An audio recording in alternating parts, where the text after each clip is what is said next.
Bonjour, ça fait longtemps. On a des nouvelles, enfin. Ça fait plus de 6 mois, je crois, que j'ai pas fait de nouvelle vidéo parce que il y avait pas forcément de bonnes nouvelles à annoncer. Il y avait plein de rumeurs, de choses qui se sont avérées pas forcément vraies à chaque fois.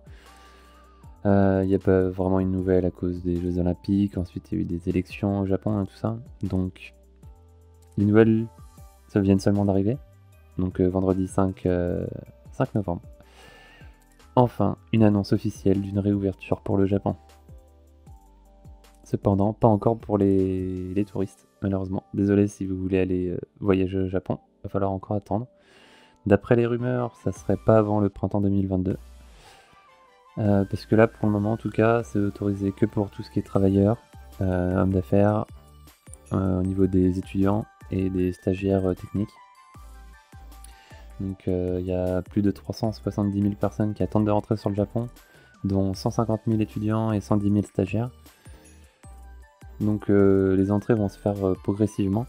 Donc au niveau des étudiants, ça va se faire en fait pour toutes les personnes qui ont eu leur COE entre janvier et juin 2020, vont pouvoir rentrer à partir de novembre. Par contre, si on a eu notre COE entre juillet 2020, non, si, entre juillet 2020 et décembre 2020, on devra attendre jusqu'à décembre 2021 pour partir. Donc pour tous ceux qui ont eu leur COE après décembre 2021 et jusqu'au 31 mars, ils pourront rentrer à partir du 1er janvier 2022. Au-delà, pour le moment, c'est pas communiqué. Mais concrètement, je pense que les écoles vont faire des rentrées en janvier. Donc, et de toute façon, entre le moment de recevoir les COE, d'aller faire les demandes à l'ambassade, avec toutes les demandes qu'il va y avoir, prendre les billets d'avion avec toutes les demandes qu'il va y avoir, toutes les préparations pour partir, clairement, ça arrivera à janvier très vite. Donc, je trouve inutile de s'inquiéter sur le fait qu'on doive attendre en fonction de notre COE. Au niveau de l'entrée au Japon, même si on est vacciné, on devrait être soumis à une quarantaine de 10 jours, du coup. Et pour les non vaccinés, ça sera 14 jours. Donc vous inquiétez pas si vous n'êtes pas vacciné ou quoi, c'est seulement 4 jours de supplémentaires quoi, de quarantaine. Il y aura pour les deux cas des tests PCR à plusieurs moments, donc à l'arrivée, au bout de 3 jours et au bout de 10 jours, et à la sortie aussi je crois. Pour les hommes d'affaires, ça sera au moins 3 jours. Donc pour mon cas, de toute façon, j'attends des nouvelles là, de Codemo que j'ai contacté. Parce que là, c'est sorti aujourd'hui, donc on n'a pas forcément de nouvelles. Pour ma part, le problème, c'est que moi, je voulais faire 2 ans de visa. Et on va dire que si je pars en janvier, je pourrais profiter que de 1 an et demi de visa. Parce qu'en fait, c'est réglé par rapport aux études du Japon qui se finissent au mois de mars. Et si je commence en janvier, je peux pas finir en janvier. Voilà, tout simplement.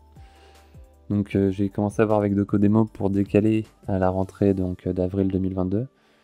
Je ne sais pas du coup si ça va se faire comme ça ou pas. Donc je vous tiendrai informé. Certainement des nouvelles très prochainement. Ça va aller dans ce sens-là en tout cas en ce moment. Donc en tout cas on voit le bout du tunnel. Bientôt on pourra rentrer au Japon. Et voilà, c'est une bonne nouvelle que je tenais à partager, faire le point avec vous parce que j'ai pas donné de nouvelles depuis. Il y a pas mal de choses qui sont passées, mais voilà. En tout cas, ça fait du bien de savoir que ça avance et qu'on va pouvoir sortir de cette situation un peu critique. Et en tout cas, si vous aussi vous attendez de rentrer, bah, on va y arriver. Et si vous avez l'intention d'aller étudier au Japon, je vous conseillerais peut-être d'attendre encore 1 an, histoire que ça se calme.